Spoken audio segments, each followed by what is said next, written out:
You're listening to Catalyst for Change, and my name is Jessica Huckabee, your host. I started this podcast to learn what makes people resilient after challenging events and how they've used those series of events as a catalyst for change in their life. You'll hear stories of resiliency and strength, so get ready, sit back, and be prepared to be inspired. Today, my guest is Laura Weiner Kaiser. She's a certified health coach, life coach, and personal trainer, and her life's mission is to help people enhance their relationship with their mind and their body. When working with Laura, you'll get the ultimate teammate who won't quit until you find the results you crave. She's understanding, caring, and knows how to help you grow into your best you.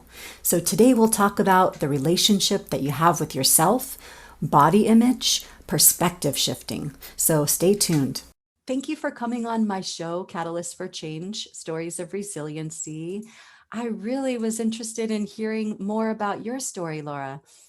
Well, thanks for having me. I am very excited to be here, get the opportunity to talk with you and share my experience. Yeah, so it sounds like you're doing wonderful things in the world, but I really want to see what was the catalyst for that in your life. What happened when you were, what kind of adversity did you face growing up that really made you want to help other people? So for me, it started when I was a kid. I'm the youngest of two. My brother's older than me by just over 2 years.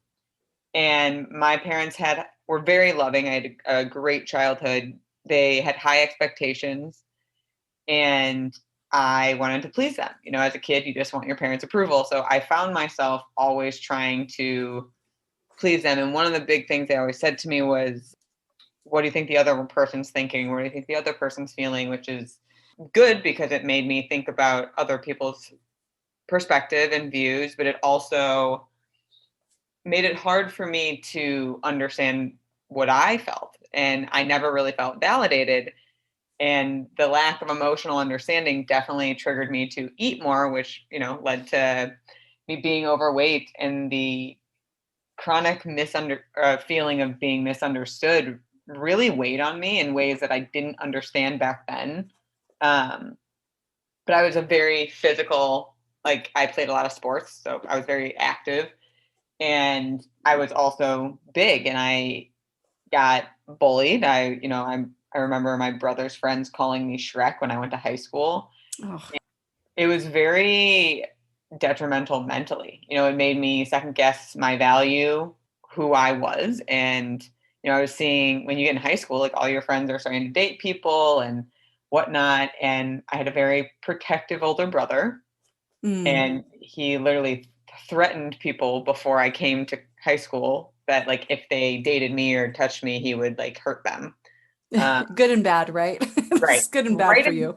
What I always tell him is you have the right intention and the worst execution. Yeah. Um, it made like the lack of interest, or I had to like keep relationships secret. And it was very traumatizing mentally. And so I noticed I was always trying to please people and get value based on what other people thought of me, how they felt of me. And when I would hear people call me Shrek or call me names, that didn't help with the approval part. So Yeah. it gave me a lot of dark thoughts. There was a time period where, I went to a therapist because I was having those suicidal thoughts. And fortunately, because my parents did raise me to think about others, I could never ever put anyone in that place. Like I would Yeah. never. I think that's what I told my therapist at the time, is I was never worried about actually following through because I couldn't do that to my parents or my brother or my friends. The Uh, guilt. Yeah. yeah, and it. I see the temptation. The escape syndrome is very interesting to people who are suffering, but it's also not a solution. It's kind of just like when people have a drink, they're just trying to escape for a minute. Like Yeah. it's the impact it has on all the people you do care about. It's Yeah. just great, and it's not like you're the one who kind of ends up suffering because of that, and that was not what I would want. So I kind of took it as I started to ask myself, how is this happening for me? Yeah. And like, how can I make this happening for me? And like, how can I make it better? And what am I supposed to learn from this? And how can I grow from this? And in the beginning it was tough because a lot of the answers were like, you'll just get stronger, you'll get stronger. And I remember having the thought, like, when am I going to be strong enough to not have to keep getting stronger?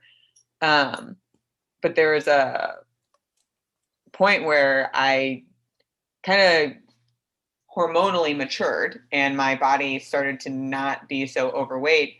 And then I started to see people being nicer to me, which was kind of disappointing in certain Yeah. ways, that like that's how people responded. But obviously I was in high school, so I was a fan of people starting to be nicer to me. But the psychological damage was still there. And I mean, it lingered honestly up until probably this past 2 years. I've had Mm. body image issues as long as I can remember. I've had self-doubt issues. And when things get too overwhelming, like when I was planning my wedding, I noticed my people pleasing tendency really heightened and those suicidal thoughts came back. And I went and saw another therapist because it's not that I was, again, afraid of doing anything to myself, but it was more, I know this is probably not a good way to think. I should probably talk to someone about this.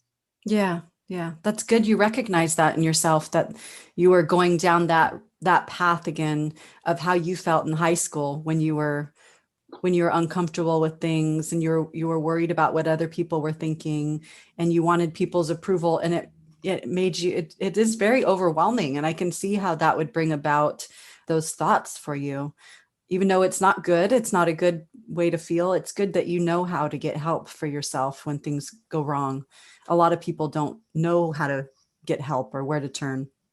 Yeah, I think it's important to have your resources, know your options, and Yeah. use what you have. Like we're not meant to be in this world alone. Like we can talk to other people, whether that's a friend or a professional, and it's really just kind of keeping your eyes open and being mindful of like who you talk to, how you feel after you talk to them. Like there are certain times that I have a phenomenal relationship with my mom. She's my best friend, but there are times that I, want to go tell her something and I already know she's going to tell me, well, what do you think this person is feeling?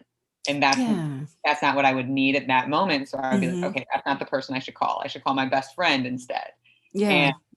it's kind of keeping your eyes open to what your resources provide for you. So, different friends, different family members, maybe, but also the professional resources. And, I work with a coach and she's outstanding and has really, really helped me like take my mindset to the next level where I don't feel that pressure and can really just be at peace. Yeah. Yeah. Now you mentioned the people pleasing, that, I think a lot of women, probably men as well, have that tendency to want to make people happy. Like, what are they thinking? What would make them happy? How do you get out of that? I had to shift an area of acceptance. So what I mean by that is I used to believe that like I could make people happy based on what I did. Yeah. And now I believe that if you want to be happy, that's your job, so to speak. Like I am more like I trust in my character, who I am. I know that I'm a caring person. I know that I'm a kind person. Yeah. I'm extremely empathetic. So like I know that I have that empath and understanding element. Yeah. So I trust in that part of my character and I accept that if someone wants to be unhappy, like there's nothing I can do to change that. And there are certain people in my life who I talked to my therapist about who I would notice every time I left, like I felt drained and terrible and miserable. And I remember my therapist telling me, like, you can't make people happy. They have to Yeah. want to be happy. So for me, I still feel the need to like I feel the impulse and the pull sometimes when I'm working with a client to like give them more or like bend one of my boundaries, but I've Yeah. seen through trial and error how that impacts my life. Yeah. And I've kind of now understood like the structure that works for me and I accept that I'm going to do my best to like be a valuable person in someone else's life. But if Yeah. they still choose to be miserable or focus on the negative stuff, like that doesn't mean I'm not a good person. That doesn't mean anything about me. It's their choice. And having those boundaries, it sounds like, I know boundaries is another thing that a lot of us are working on, Mm-hmm.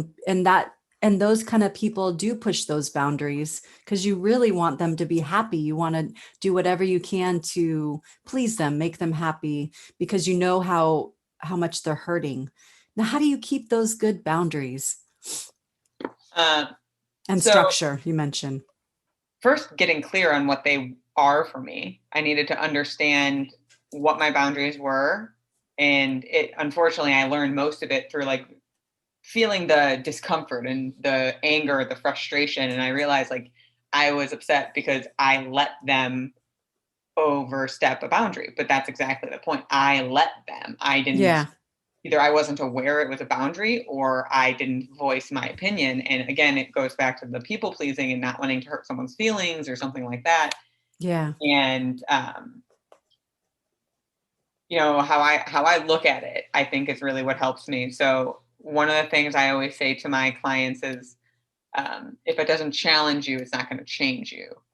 Mm. And one of my hobbies is I love to hike, and specifically with places that have a really scenic view. And I love the challenge of the hike to get to that view. And that's kind Mm. of how I look at my boundaries is the view is a clear boundary for me. And if I know what it feels like when people overstep the boundary, I just need to get through the discomfort of confronting someone or clarifying or establishing or like holding my boundary solid, which normally means telling someone something, which is for a people pleaser, it's not easy. But that to me, that was the challenge. And I was like, I don't want to let people continue to step over my boundary. They know what they are. They're still stepping over it. They're kind of testing me, is what it felt like to Hmm. see, will I honor myself, respect myself to hold that boundary true. And when I do, I get to kind of have that scenic view feeling. I would say the best thing for me about it was my mindset. I changed how I thought about it so that I looked at it as not the uncomfortable feelings of making them feel a certain way, because I honestly don't know how they feel. It was an assumption, but Yeah. choosing to respect myself and show myself like, you don't know how they feel, but you know how you feel. That's the only thing you can control. Yeah.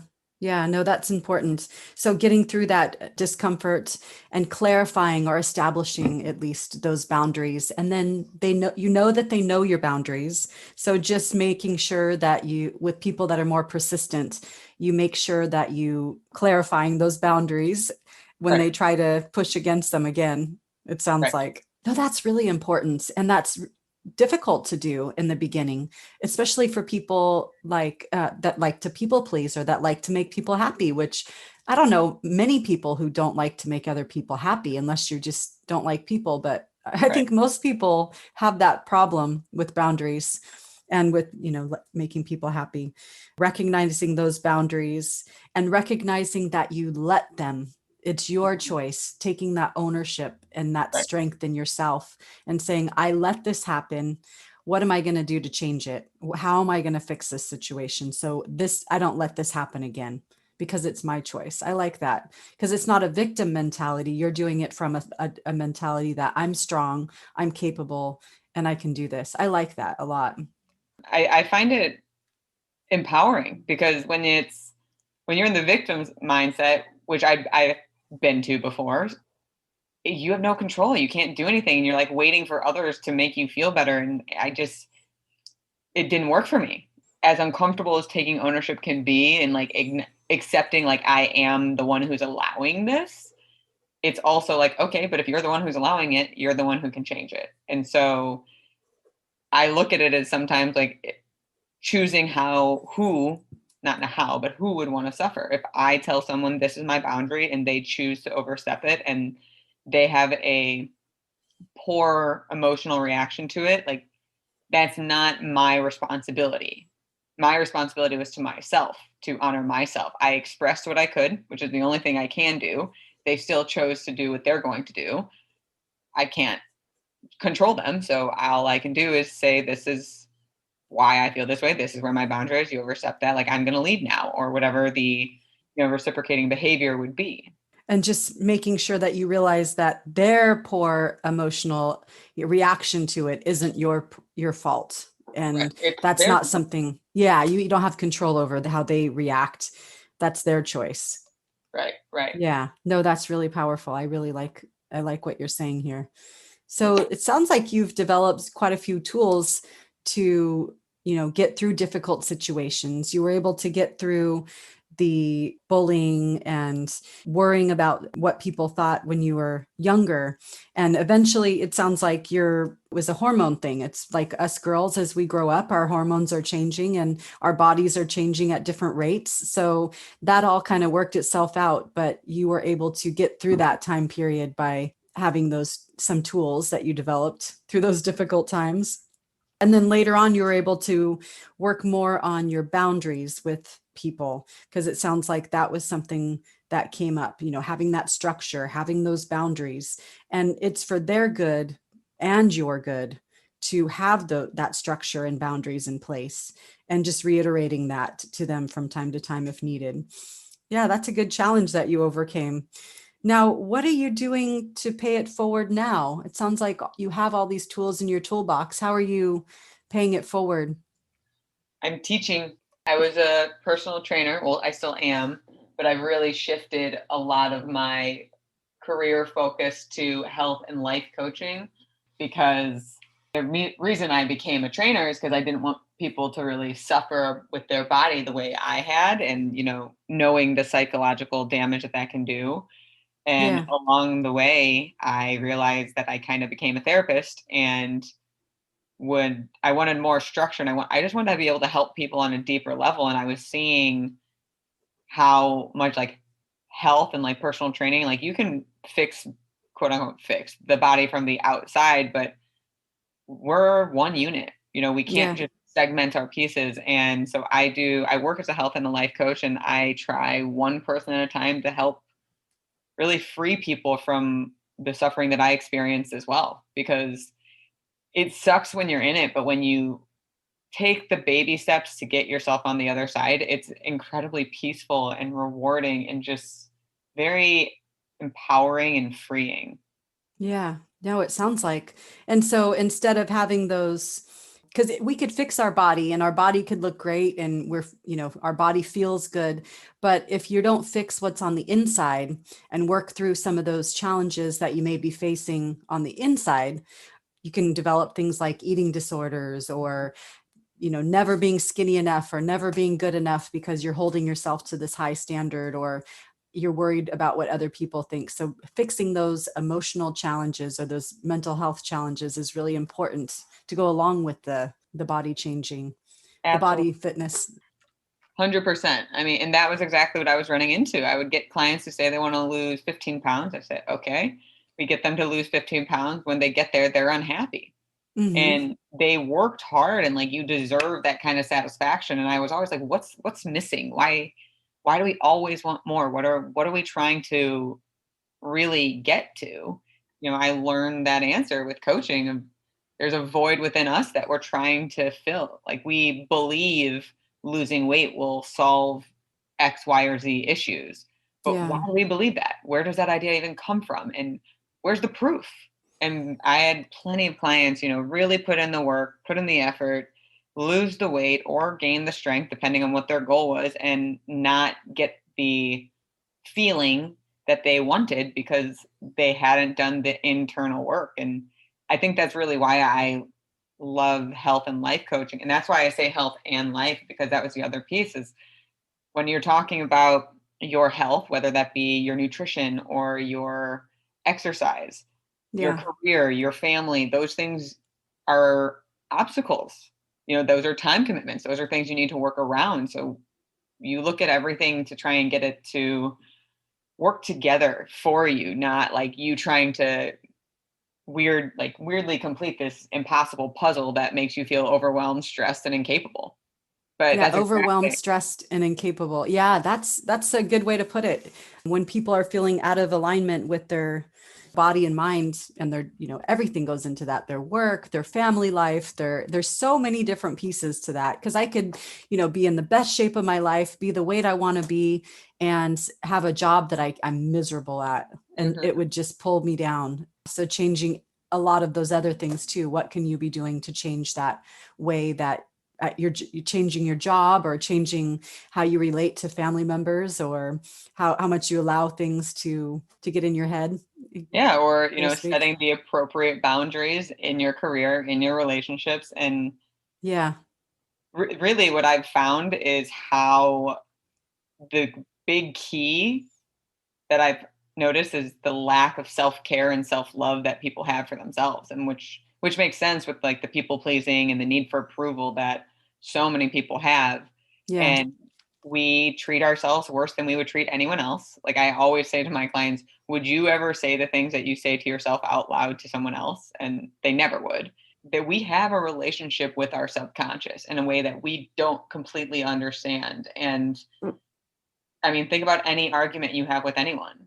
Yeah. You need time to let that heal, and then, you normally have a conversation and you resolve that argument. But when you've been bullying yourself for 10, 20, 30, 40, 60 years, however long, Yeah.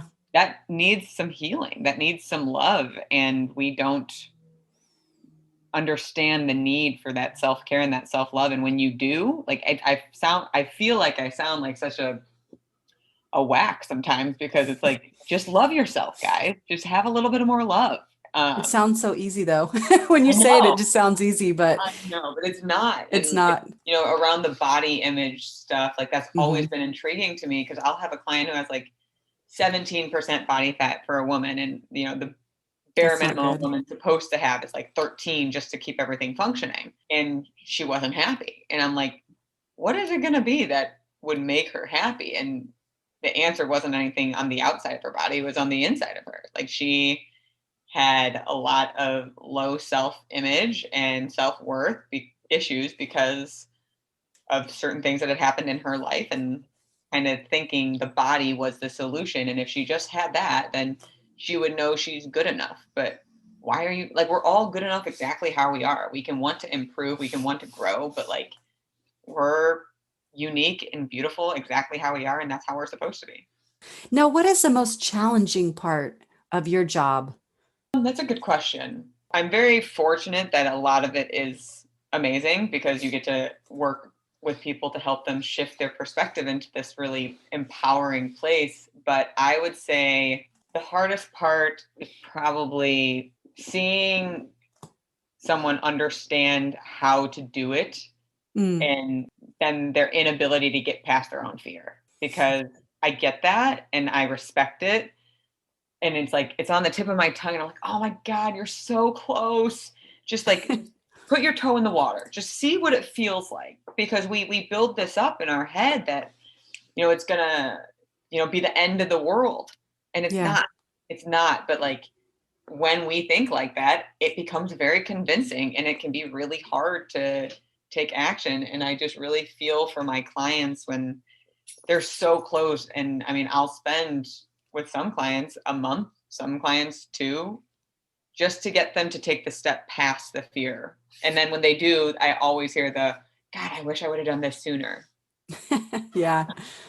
That would be tough. And the other thing you mentioned before about like having people work on their whole body, their emotions, their family life, their work life, that must be challenge. I was listening to when you were speaking about that. That sounds very challenging because they have to do that work themselves on their mind, Right, right. and their psychological health. That's not something that's easy to fix. You could fix your body, you can work out, and that seems easier than fixing the challenges they may have that are in their mind. Yeah, Absolutely. And that's yeah, that's where the fear comes in, the fear of saying to your boss, like, I can't do this anymore. Like, I need less work, or I can't continue with this. yeah, Saying to your spouse, like, I need more support. We tell ourselves a story of, if I say this, then I'm going to lose my job, or if I say this, they're going to leave me, or they're going to yell at me. And we're just right. really good storytellers, really. Yeah. Exactly. Yep. And we don't know what they would say. We're just worried No, you about don't. like falling off a cliff if they don't like what we say.